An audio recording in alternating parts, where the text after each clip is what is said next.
बाराबंकी के रामनगर तहसील के ग्राम पंचायत बर्डनपुर में सुतली नदी बहती है,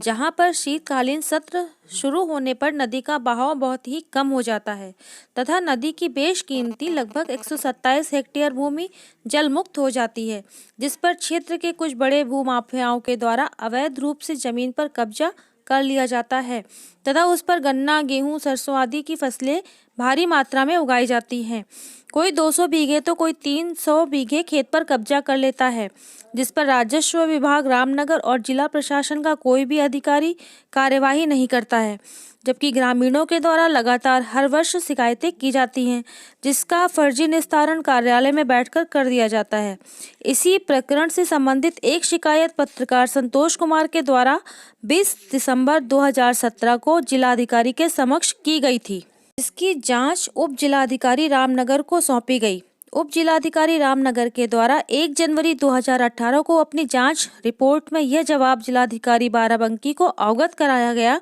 कि वर्तमान समय में नदी के खाते की लगभग 127 हेक्टेयर भूमि पर लोगों के द्वारा अवैध कब्जा है तथा उस पर सरसों, गन्ना, गेहूं आदि की फसलें भी लगी हुई हैं, लेकिन अवैध कब्जा तथा विधिक कार्यवाही के संबंध में सिंचाई विभाग बाढ़ कार्य खंड को निर्देशित किया जाए। इसी बीच एक IGRS के माध्यम से शिकायत किए जाने पर सिंचाई विभाग और बाढ़ कार्य खंड ने मामले को संज्ञान में लिया तथा शिकायत प्राप्त होने पर जांच की